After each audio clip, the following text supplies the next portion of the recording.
എൻ്റെ പേര് ടോം. ഞാൻ വരുന്ന കാണക്കാരിയിൽ നിന്ന്.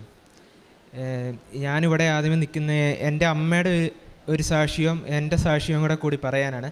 എൻ്റെ അമ്മ ആദ്യമായി ഉടമ്പടി എടുത്ത 2019 ജൂലൈയിലാണ്. അന്ന് എനിക്ക് ബിടെക്കിന് സപ്ലി ഉണ്ടായി, ഒരു മാത്സ് സബ്ജക്റ്റ് എനിക്ക് കിട്ടാനുണ്ടായിരുന്നു. അപ്പം അമ്മ ഉടമ്പടി എടുത്ത് പ്രാർത്ഥിച്ചതിൻ്റെ ഫലമായിട്ട് എനിക്ക് ആ സബ്ജക്റ്റ് എനിക്ക് പാസ്സായി. അത് ഞാൻ ഉടമ്പടി കാശ് രൂപം എൻ്റെ കയ്യിൽ കൊണ്ടുപോയി അത് വെച്ചാണ് ഞാൻ എക്സാം എഴുതിയത്. ആ എക്സാം എഴുതി. എനിക്ക് എക്സാം പാടായിരുന്നു, പക്ഷേ എനിക്കത് എങ്ങനെയോ ഞാൻ എഴുതിയത് ആരോ പറഞ്ഞു തരുന്ന പോലെ തോന്നി, അങ്ങ് എഴുതി പോയി, അതങ്ങ് പാസ്സായി. അതിനുശേഷം ഞാൻ 2023 സെപ്റ്റംബർ 1 ഇവിടെ വന്ന് എൻ്റെ പേര് ഞാൻ ഉടമ്പടി എടുത്തു. എൻ്റെ നിയോഗം ഞാൻ 6 നിയോഗം വെച്ച്. അതിൽ എനിക്ക് ജോലി സംബന്ധമായി എനിക്ക് വിദേശത്ത് പോകണമെന്നുണ്ടായിരുന്നു, ഗൾഫിൽ പോകണമെന്ന്. അപ്പം അങ്കിള് വഴി എനിക്ക് ഉടമ്പടി എടുത്ത് 3 മാസത്തിനുള്ളിൽ തന്നെ എനിക്ക് ഗൾഫിൽ പോകാൻ സാധിച്ചു.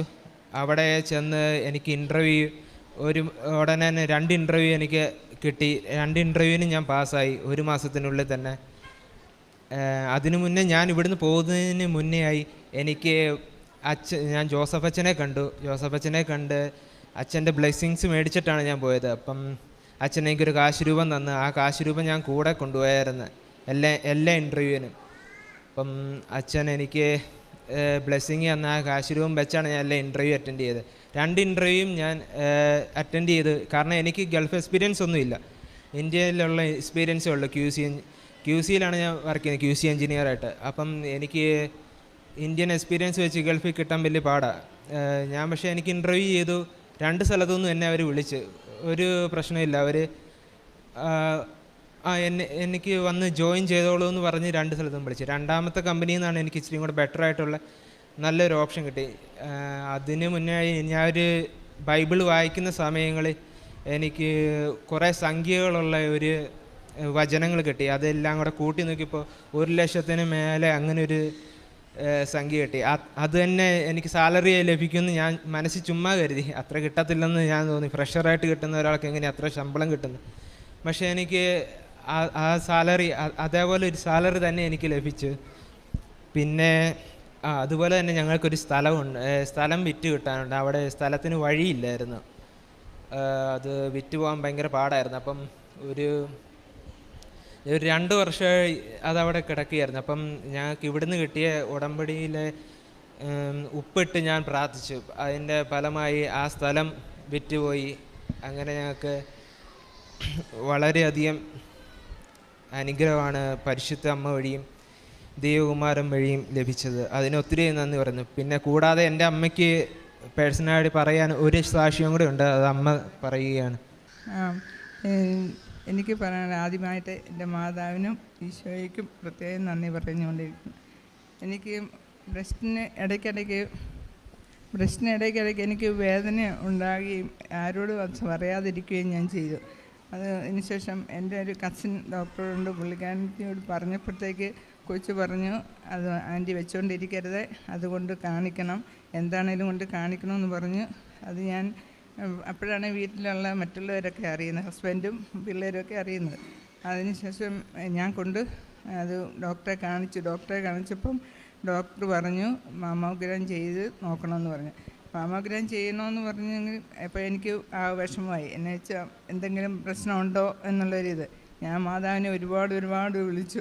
മാതാവിനുമായിട്ട് മാതാവിൻ്റെ കാശ് രൂപം എല്ലാം ചൊല്ലി ഞങ്ങൾ അവിടെ മാമോഗ്രാം ചെയ്യാൻ പോയി. എനിക്ക് ഈ ഒറ്റ പ്രാർത്ഥന, ബയോപ്സി എടുക്കാൻ ഇടയാകരുത്, എനിക്ക് എല്ലാ വിഷമങ്ങളും അത് മാറ്റിത്തരണം. അതുപോലെ തന്നെ ബയോപ്സിക്കൊന്നും ഇടയാവരുത്ത മാമോഗ്രാം എടുത്തപ്പോൾ എൻ്റെ റിസൾട്ട് ഒരു കുഴപ്പമില്ലാതെ മാതാവ് അത് നടത്തി തന്നു. എന്നെ അനുഗ്രഹിക്കുമായിരുന്നത് മാതാവ്. പിന്നെ അതുപോലെ തന്നെ എൻ്റെ മോന് IELTS, കൊച്ചുമോൻ ഇളയ മോനെ IELTS എടുത്തു. അവന് സ്പീക്കിംഗ് ഭയങ്കര പാടായിരുന്നു. അവനോട് പാസ്പോർട്ടിനകത്തുള്ള പേര്, അവൻ്റെ വീട്ടുപേര് പറപ്പള്ളിയിൽ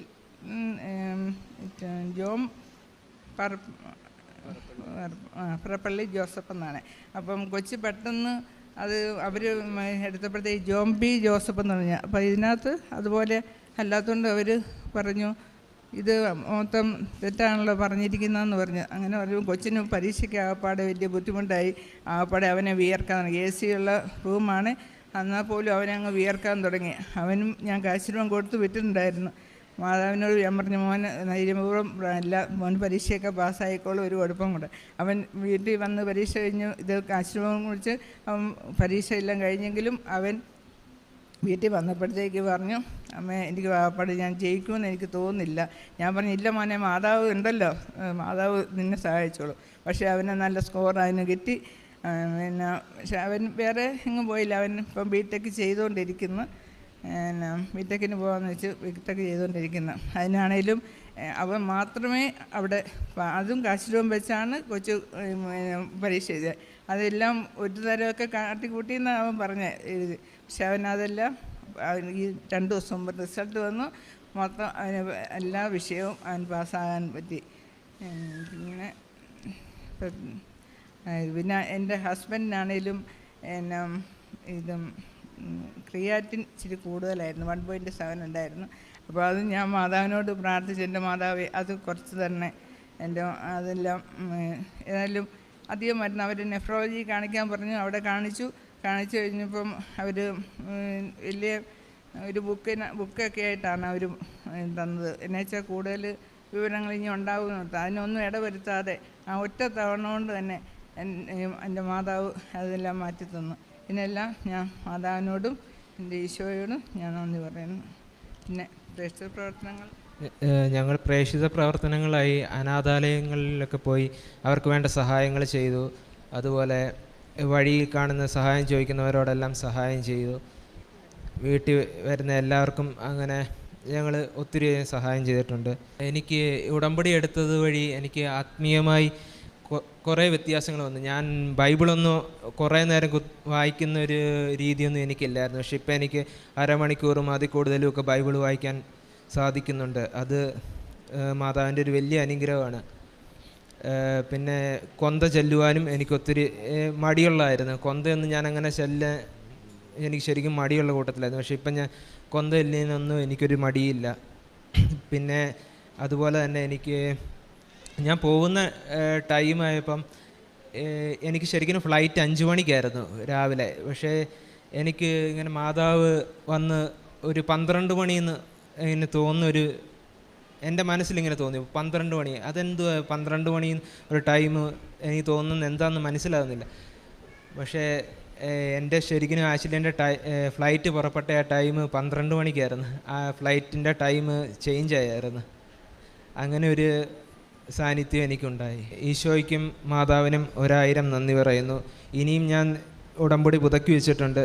ഇനി ഇവിടെ വന്ന് സാക്ഷ്യം പറയാൻ, ഇതിലും വലിയ സാക്ഷ്യങ്ങൾ പറയാൻ സാധിക്കട്ടെ എന്ന് പ്രാർത്ഥിക്കുന്നു.